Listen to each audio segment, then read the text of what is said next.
Welcome to Power Up Your Practice, the go-to podcast for law firm owners and managing attorneys working on the business, not in it. I'm Ruby Powers, your guide into the heart of law practice management, bringing you insights from leading legal minds, trailblazing attorneys, and expert guests who provide you with an actionable perspective on running your firm more effectively and efficiently.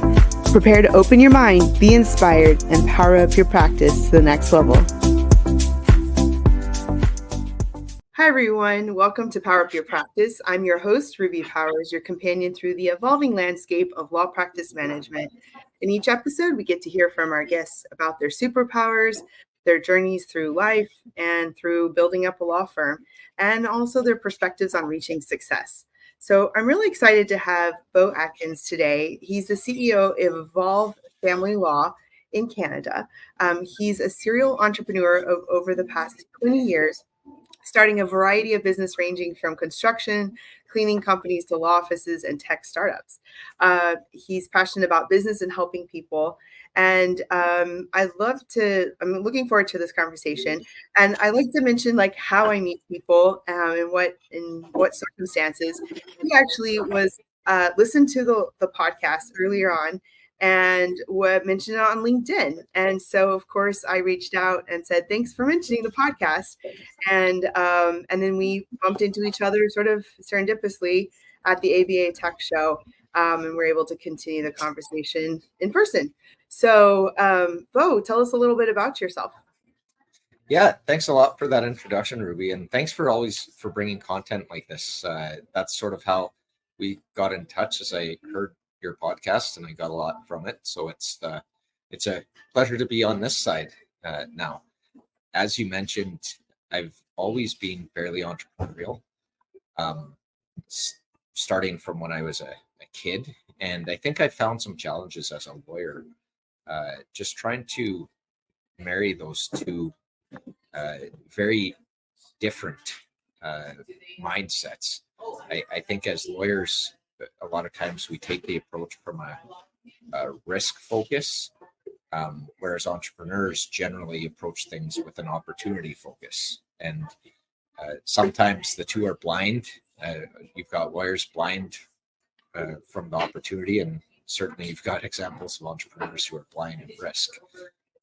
So it's just been a very interesting journey navigating that in those two perspectives.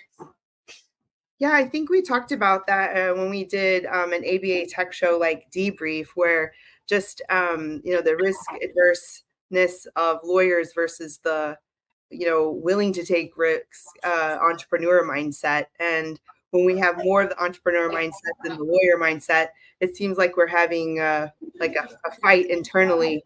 Not to say lucha, in Spanish, but and it's like, oh, which one am I today, and which one's stronger? And but I do think not everyone's cut out to being an entrepreneur, and we're sort of a special person who's a lawyer and an entrepreneur in the same lifetime. Well, and I mean, it's definitely taken living life deliberately, intentionally wearing hats. So I found it was almost impossible to wear both the lawyer hat and the entrepreneur hat simultaneously. I had the benefit of I co-founded my office with my brother. And one of the benefits of co-founding anything with your brother or working with your brothers, you can yell, swear, and fight and still end up around the same kitchen table at Thanksgiving and working together. And I think it was at one moment we're meeting trying to discuss business, and I think we were discussing marketing, and he sort of yelled at me, "Take off your lawyer hat. We don't need the lawyer in this." And that's where it sort of dawned on me. You know what? I've got to be more deliberate when I'm serving the function of a lawyer.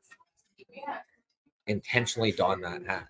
When I'm doing anything on the business, get rid of that lawyer hat, because lawyers are notoriously not great at certain business practices.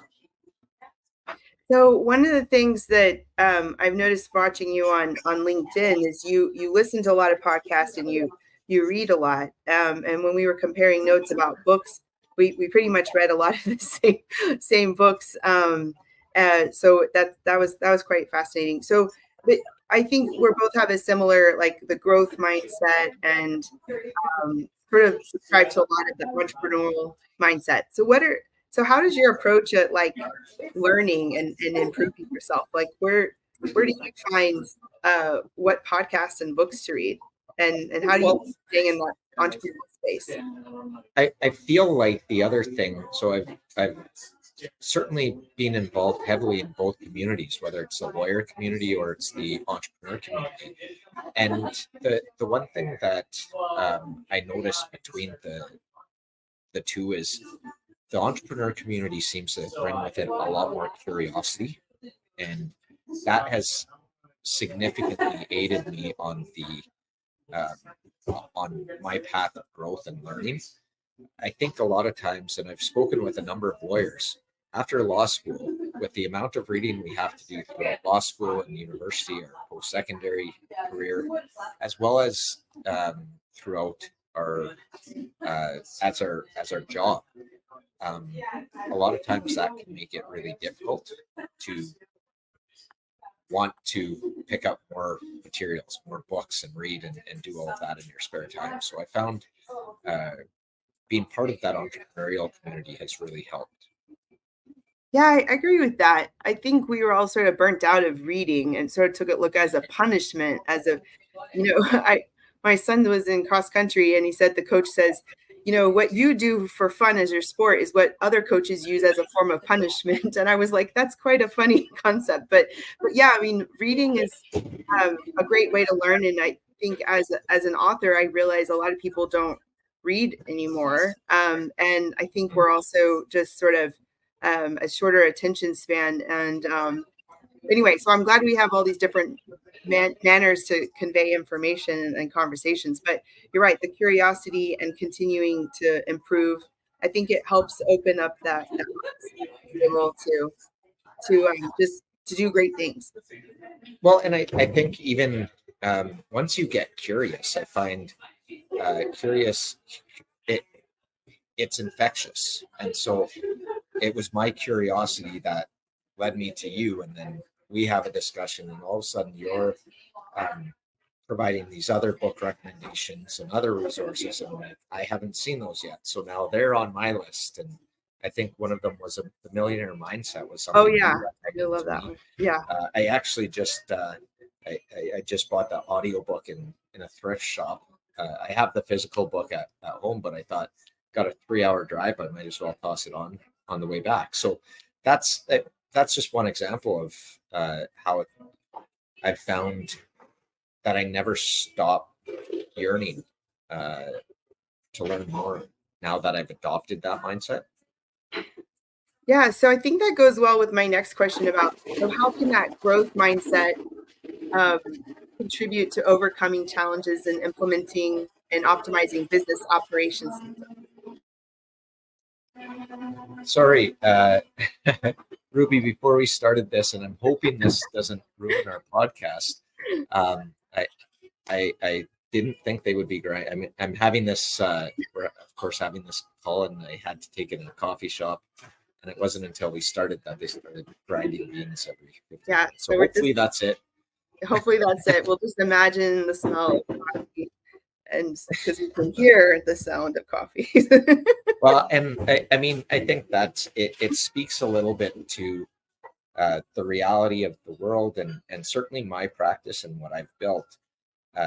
It enables a lot of flexibility and a lot. I mean, I do almost everything remote. I haven't had an in-person consult since 2020. Oh, wow. All of our consults are by video or by phone. Most of our signings are by video. We're allowed to in our jurisdiction. There's some in-person stuff, but it allows a lot of flexibility. I mean, sometimes it's less than ideal. Like this might not be the most ideal, and I do apologize for that. It's okay. Well, but so one of the things that struck me as interesting is that you have a family law, but you call it a company, not a firm. I think think went? Yeah. So I've in 2019, I was ready to just quit law, and I was literally going to open a rotisserie chicken franchise. Fascinating.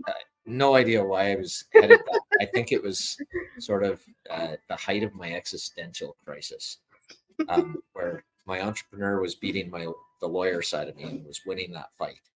And then I had sort of a eureka moment where I said, okay, you know what? Maybe I could still do a law office, but I'm going to build that as a business. So when I did that, I did it again with a lot of intentionality, and I did it without borrowing anything from traditional law firms. I was like, ground up, how would a business operate? So ditch the hourly rate. I've got of the 7 lawyers who have worked at my office, nobody has ever measured a unit of their time. Nothing we do is measured in time. It's all measured by the actual thing that we do. And we have a litigious firm, so there's a litigious office. Sorry, I use the F word. But so we've managed to find a way, even with the uncertainty of family law, uncertainty of litigation, to figure out a way to flat feel. Well, so I think a lot of people would say that that's sort of like, how did you do that? Because most people say like litigation needs to be hourly. And I also know that a lot of people don't, like, a consumer is really turned off by a lot of hourly billing because they have the uncertainty of how much they're going to have to pay. And so, I mean, just how, and actually, just to nerd out for a second, I was reading the invention of the hourly billing this weekend. Oh, I was working on a chapter on the book about Reginald Heber Smith, and he invented like 1914 or something like that. But in the U.S., but I'm sure somebody else invented it before, but in maybe some other country. But it was turned as like a unit to be everybody has the same hour, to be able to sort of have continuity and uniformity in a units of productivity. But it's sort of converted into something wholly different. So how did you set up your company to be flat fee? Well, I think it's looking at it from a different approach. There's no way a law office is more complicated than a vehicle, a car. Like you look under the hood of a car, and I mean, at least I don't know anything sort of the inner workings of that. At one point, mechanics were all hourly, and a big part of that is because it was complicated, that they didn't know how long things were going to take and parts and all this. There was a lot of uncertainty with that. But I feel like if you break down the law into components, you can remove a lot of that uncertainty. And essentially it requires a diagnostics. Now, most mechanics that I've experienced, they diagnose, they quote, they fix. And if it's going to be something outside of the parameters of that quote, they call you and say, we found something else and this needs to be fixed. This is how much it'll cost. So we do the same thing in the sense that we diagnose and we say, we're going to do this very specific scope of work for this amount of money. Sometimes things come in and we say, well, we had no idea they were going to serve that application, or that we were going to have to do this or file a brief, whatever the case might be. And so then we can have that transparent discussion saying, that's out of scope. This is how much it's going to cost to add that component. So we've really broken it down, and it's forced us to be very transparent, very upfront with clients, and get ahead of things. So if we know something's coming, we don't do the work unless we have discussion with clients, because one of the guarantees we have for clients is no unexpected fees. They will never receive a catch-up bill because we forgot to incorporate it. If we didn't have that discussion and we had to do a ton of extra work, that's on us. And that's just a cost of doing business. But I found we've gotten really good at those conversations, those what I would characterize as crucial conversations with clients. I think when you look at, you forwarded me a couple of articles by Jordan Furlong. Well, Jordan has a 2012 blog where he really dissects what lawyers sell. And what he identifies is that they sell peace of mind. And I'd say another word for that would be certainty. So and I think you can boil it down to every lawyer, that's what a client of legal services is seeking, some degree of certainty. They don't know what's going on legally, whether it's real estate, a will and estate, family law, immigration. They want some certainty. And the problem with the hourly rate is lawyers are failing to deliver that certainty, even with respect to their own fees. So it's required a lot of investment. We've lost some, we've earned some. I think most people who transition to a flat fee end up being a little bit more than over what they would charge hourly on most files to cover for the ones that are going to be maybe not as lucrative or money losers. Well, that's all. That's everything you said just made me feel like I was listening to the same conversation for the argument for subscription billing. Like really just being organized, know what it is you're going to provide, knowing the value to your client, and being really clear what's included and what isn't included. And I mean, I'm an immigration attorney. We've been living in the flat fee world since I think as long as it existed. So when I don't really speak hourly, except for I did move my firm to the litigation side only to hourly, maybe I guess 6 years ago. But my plan is to move us back over to flat, especially with the whole death of the billable hour, argument. And so I just wanted to highlight your charging flat and in a litigation mind space, because I think a lot of people think that's not possible. And you also recommended another, like an author who writes about the flat fee from Texas. Yeah, Britta Long. Yeah. Okay. And also no, so I think that sounds great. And then so basically the benefit is people know what to expect. There's a clear scope. It's like a menu. You can pay for what you want. And if it's outside the scope, you have a conversation, or it's probably already in a contract somewhere. This is what's going to cost. And you just pretty much go from there. So and then was there like a lot of like a learning curve like in the beginning, or did you have a lot of role models who had moved litigation into flat? Yeah, and unfortunately, I had no models. Well, I would say fortunately and unfortunately, because like I said, I was not trying to model myself after any other law offices. So I wanted to sort of be a trailblazer in that sense of doing everything from scratch. And so it was sort of us on an island trying to figure this thing out. And there were definitely bumps and bruises along the way. One of the hardest things for us to figure out was we have, and I called them all products. So I also didn't call, because I wanted to visualize them as products on a shelf. Everything we're doing, take it off, stop. And so one of our more difficult products initially was our negotiation service. Because it's hard to say. We were saying, okay, this sounds like you just want us to negotiate for you. But the problem with that is we'd have our customers saying, I paid you to negotiate, keep negotiating. Even when we were beating our head against the wall, there was nothing. We knew we weren't going to be able to move the other side.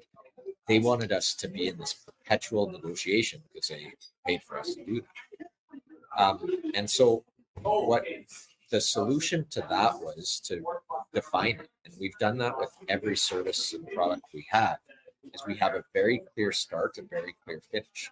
So our negotiation ended up being, we send them an offer, they reply, they respond, and then we'll reply to that. And then we need a phone call. If you want us to negotiate again, we can do another round of that. Or we can consider other options, but it at least gave a clear end date, so they couldn't just say, well, keep going. And it was also transparent to everybody that what the fees would be and what the options would be. So I think my biggest takeaway from flat and subscription is just you just have to be organized, but you should be organized no matter what. Because like if you just sort of like, whatever, and you're just spinning your wheels, you're not running a well-oiled machine, a business. And you need to know how many units does it take to accomplish this, and how much time is so and so going to take to do this, and do we have the templates, and are we going to make a profit for so many units where you sell, or using units and products and things like that. So I think it does take being organized. And I think they say that you should keep track of time anyway, even if you're not selling on billable hour, just so you can gauge how long are things taking. And you can think, like, how long is one person taking over another person doing the exact same thing. Well, and I think to a degree that's true, but I don't think you always have to do it. So I think there's a fine line. I mean, there's people who sell flat fee or sell items for a flat fee. So let's take a coffee shop, for instance. Seeing as how that's where I'm Seems pretty apropos to the Anyways. situation. Yeah. Yeah. So, I mean, you want to know how much this barista takes to deliver a cup of cappuccino versus this barista. Or you want to know how long it takes generally so that we can price a cup of coffee. But if you have them writing down every single time they're taking it, now you have to add that as a cost of doing business, because that takes time. And so I don't think you need to be meticulous with time tracking. I think you do need to, and we'll assess it. So we're always assessing, where we say, okay, this thing is painful or it takes long.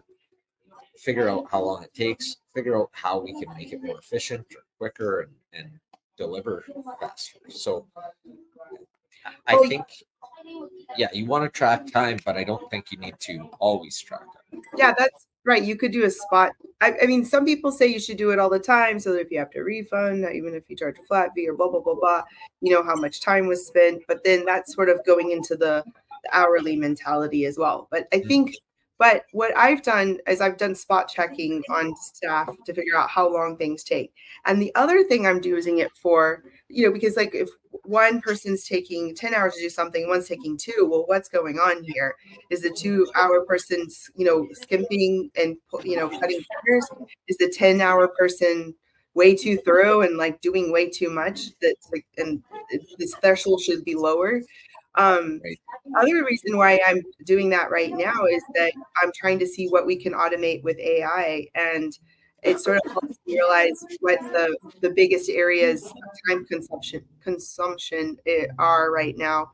So anyway, that's just something. I know nobody wants to keep track of their time, but like I think there's some value occasionally.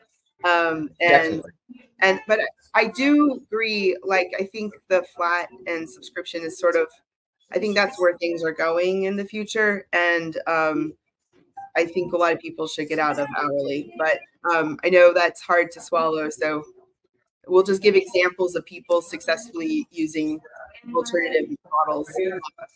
Especially, I think that's considered alternative, doing flat. I think some people would say that.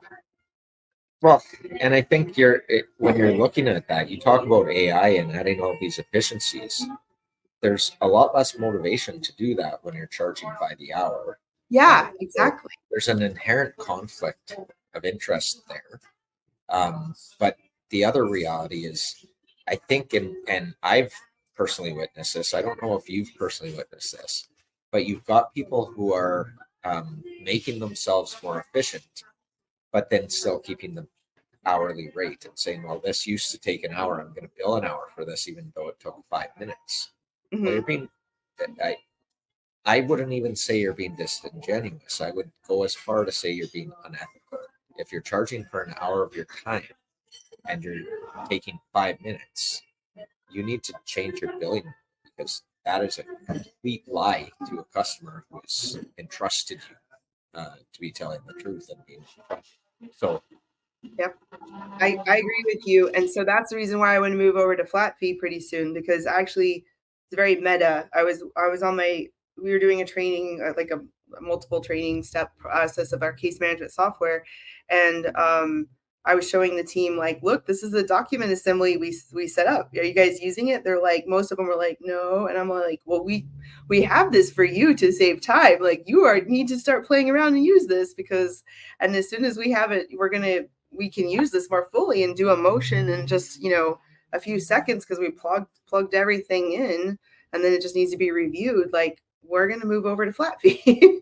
And so, but our court is predominantly a motion practice, and then until you're actually in front of the judge, and you have to put on the whole thing, if that actually goes all the way. So that behooves us to be, I agree with you. I think hourly sort of, there is that conflict where there's not an incentive to be efficient, but flat fee, and I think we should do it anyway. We have an ethical duty to be as efficient as possible. Well, and to my previous point, and I know you love Stephen Covey and the work that he's done. But if you think of it in those terms, from a habit perspective, it's a best practice in terms of thinking win-win. You can structure this so you're actually making more money off the flat fee once you've built all the efficiencies. I make far more than I would get if I was charging by the hour, because I've become so efficient at a number of things. Now, on the client side, they prefer the flat fee. They don't care that it's not taking me that amount of time. They want this deliverable, and they would way rather know how much that's going to cost than just have a question mark. The old billable hour model is very win-lose. And a lot of times I'd suggest it's lose-lose, because I haven't met a lawyer who loves taking track of their time and thinking in that mentality. But at least when they do that, they have a lot less risk. All of the risk is on the client. So I really feel it's a client who loses. The lawyers maybe sometimes win, but most times lose there too. And I guess we've talked about this enough, but I mean, just one aspect about the access to justice. Do you think that this increases the access to justice? The argument about giving more opportunity for people who otherwise wouldn't be able to afford an attorney, and maybe meeting the latent market, because people can afford a flat fee family law attorney. I think so, because I think the reality is, so one other thing that we've offered is we offer payment plans on everything. Because if I know this specific product or service is going to cost $10,000, and I can have a client sign an engagement agreement saying they'll pay me $1,000 a month or $500 a month or whatever for whatever period of time, and I'm confident they're going to do that because it's a signed agreement and I can enforce that. But I think lawyers are much less reluctant to do that when they can't even imagine themselves what that bill's going to look like. And so I do feel the flat fee model, the subscription model, lends itself much better to manageable payments rather than just this question mark that neither the lawyer nor customers are going to want to sign on to. Another side benefit is you spend less time explaining the bill, because I hear my team always explaining the hourly retainer. I'm like, isn't it obvious? But I guess it's not. Like, just the way it anyway. So, but yeah. That's another point that you raised. So a lot of lawyers, when you say they want to keep track of time so that if the client leaves mid work, right. Bill it. Well, what I would suggest is a much better solution to that is to set up billing milestones. And so, for instance, all of my services and products have billing milestones. So I gave you the example of the negotiation. 3 billing milestones. One, when we draft their proposal, so I bill it out. So let's say it's a $3,000 negotiation. I bill out $1,500 on the first engagement and on that first milestone, because I usually front end my billing milestones.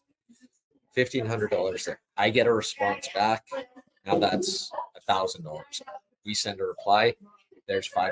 So if they leave, if they say, well, I want to go somewhere else after I've got the other side's reply, it's very clearly laid out. You've reached the these 2 billing milestones. I'm going to build that out. We didn't do a reply. Here's your $500. Yeah. And so you can structure it like that, so that, again, that's win-win, very clear, very transparent, and you're not fighting. I agree. And I have a attorney friend in New Mexico, and I learned talking to her that they have to put all the money in the IOLTA trust account, and she uses milestones as well to earn when she's earned portions of the fee. And I mean, that makes a lot of sense to have those milestones, so it's clear for everybody. And the more clarity in managing expectations, just the better everything is. Well, so one thing about you, you're also a member of the entrepreneurial organization. What is that, and what do you think about it? Yeah, so Entrepreneurs Organization, or EO, is a group of about I think we're over 18,000 members worldwide.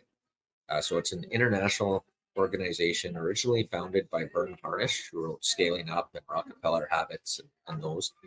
And it's just a group of business owners who bring, generally, I think one of the things I've identified is the problems that we face as law firm or law office owners are not unique. They're business problems a lot of times. And I've found a lot from borrowing from other industries and looking at the challenges I face and seeing how other industries have managed that. And it's given me a lot, really a lot to chew on, and really motivated me to just continuously improve our processes and how we operate. When I did the Goldman Sachs 10,000 Businesses program, that was like one of my biggest takeaways, was that we're dealing with a lot of the same things and as business owners, and we think maybe as lawyers we're unique or something like that. And I mean, we have some, hands tied behind our back with certain ethical situations. We have to, have certain rules that makes us different than other business owners. But we're dealing with the same deal with like accounts receivable, operations, HR, staff, marketing trends, like it's all the same basically. And then get all siloed, and then we forget that we can learn from somebody who has a restaurant or somebody who has a language course or something like that. And we can really learn a lot, because they might be doing things that'll come to our industry later, but it's going to their industry first, and we can sound like geniuses because we bring it to our area first. Well, and that's just it. I mean, you mentioned, yeah, fine, we're regulated, but so are most other businesses. That's you true. Go to a restaurant, they've got a health code. Food. A construction company has a building code. And it's really not much different. There's a ton of other professions who have their own professional ethics code or regulations. So even in that, we're not unique. And I think that's the problem, is the profession is pervasive with that. You go to law school, you go through everything you see on TV or the media would push them to think that there's something special or unique with being a lawyer. And I'd suggest there isn't. Yeah, I do think we think about ourselves as really important. I mean, I'm not trying to speak ill of our kind, but those who are listening, yes, this is a podcast. But I think it was a humbling experience doing that program, because I realized I had so much to learn from other business owners. And so then I've enjoyed having a lot of other business owner friends, not just lawyer, because it's easy to just be friends with lawyers and business owners, but to learn from them. And I've definitely been intrigued by the EO, and I've had a lot of good friends rave about it. So I just wanted to mention that, because I feel like a lot of people have gotten some benefits out of that program. Well, and the other thing it does, and it sounds like the program you went through, same thing, is it ignites that curiosity. And curiosity. That's been the theme of a number of different conferences I've been at, particularly when with everything that's going on with technology, AI, automation, all of that stuff. It's our curiosity that's going to carry us through it. If we don't stay curious, we're going to have a really difficult time. And so that's one of the biggest things being part of an entrepreneurial group. Yeah. Well, we have to keep evolving, you know, and that's why you have to be curious as to how can this be done more efficiently. Like one thing, just this is sort of a silly example, but we're doing a training with the new case management software, and with a click of a button, they can bait stamp that, you know, put the numbers on every document for the, you know, the litigation file. And like it was like click, click, boom, you know, and I mean, I know that we've had this capability, but like it just seems so fascinating, because like it used to be you print the whole thing out and then you get the stamp and you're all bump, bump, you know, page by page, you know, and that wasn't that long ago, you know, that we had to do that. I mean, in fact, immigration court's only been like electronic online for like maybe 2 years, which is super crazy. But so anyway, just taking that moment to realize we've evolved there, than just that one little incident, or you know, the future death of the fax, you know, waiting for that to happen. Is it gone yet? But you know, and just everything that's happening with AI, which is like, you know, AI assistants and everything else, the agents, and that's all that's going on. I'm having a hard time swallowing it. I'm sort of like, okay, just need to finish my book, and then I'm going to go there and explore and have fun over there. But anyway. Yeah, I feel with the fax machine, eventually it's going to come a day where we're like, hey, do you actually have a fax machine, or are you doing all this by email too? And we're going to realize we're all just email faxing. That's true. Yeah. There are no fax machines that exist anymore. Let's get rid of it and just email. Can we just have like a universal day where we say, as of, you know, I don't know, June 1st, 2024, the fax exists no longer, you know? Like, right. And then I can take it off my business card. They must have a very strong lobby. They must. I have to Google that. Is there like a big fax? Yeah. The big fax lobby. Oh my gosh. Well, this has been great. I generally I've got my general questions I like to ask every guest, but before we get there, what are some of your favorite books and podcasts that and we'll just already assume this one is one of your favorite, but anyway, any other one that no, of course this one is. Yeah, so in terms of I really like podcasters who, same thing, ignite my curiosity. So I've leaned towards, I try not to silo myself with the same thing all the time. But some of the stuff Lex Friedman puts out, some of it's controversial. I kind of like the controversial stuff sometimes too. Listen to Lewis Howes,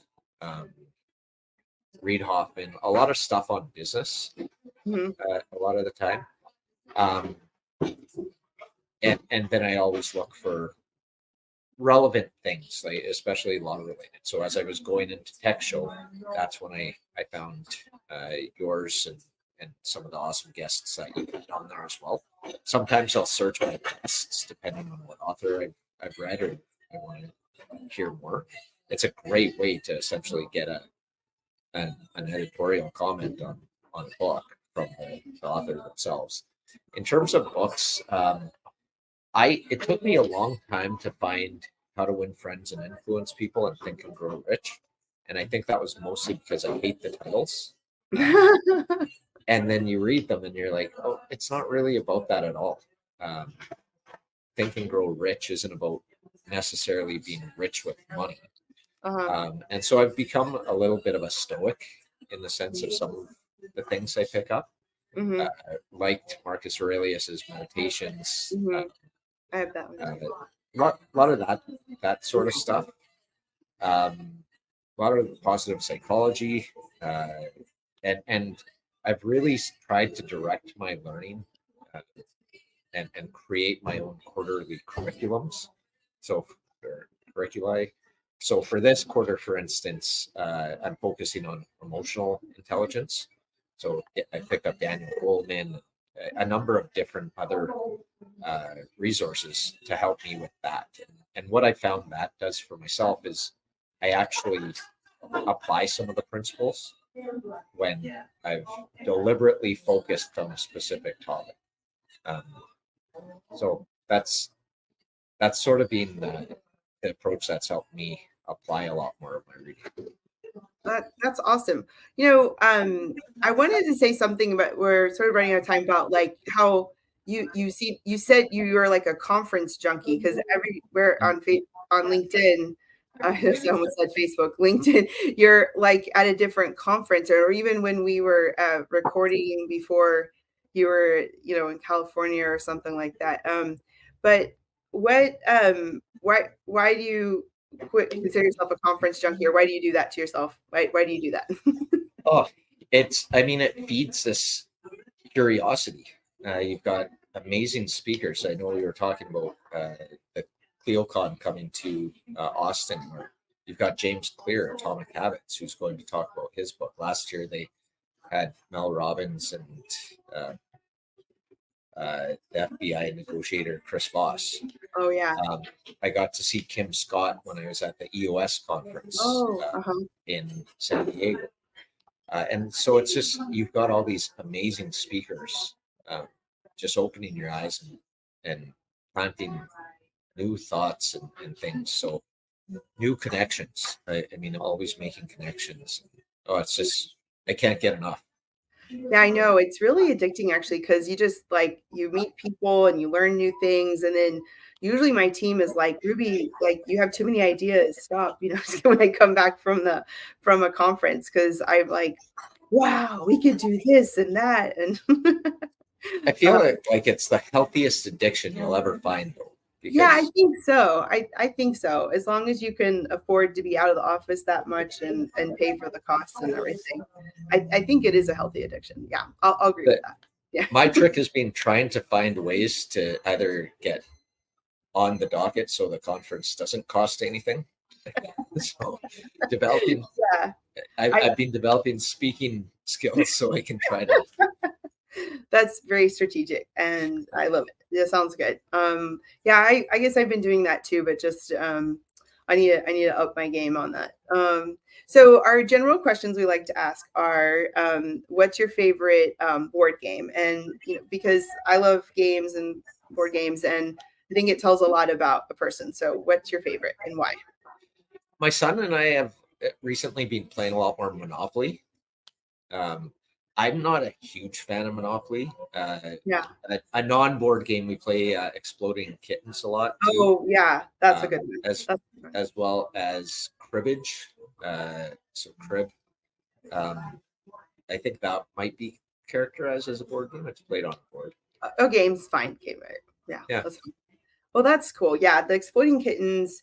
That one I've played a handful of times. It could take a little while to get used to, but it is quite. It's just fun to. I mean, it sounds sad, but it is just a fun concept. And there's also another one like Cat Goat Cheese Pizza or something. I get those. I played that one too. Yeah, that one's fun. Especially when you have like little preteen teen people. So okay, and then the last question is, what's your superpower and why? Or how did you get it? Definitely my superpower would be curiosity. And I think it's a superpower that just continually grows, gets bigger, can never be satiated. And I love it. Awesome. Well, I mean, I think it's sort of funny because usually in these interviews, we already know what the person's superpower is by the time we get to the question, but it just gets confirmed even more. Well, Beau, how can any closing thoughts and for the listeners, and how can people find you? No, I think just stay curious. That's it's can be scary. All of these tech advancements, and especially if you're not sort of aware of what's going on, and it's super powerful. I think curiosity is going to get us through it. Best way to contact me is LinkedIn, as you mentioned. I've sort of found that as my platform, almost like a journaling platform. So best place to reach me for sure.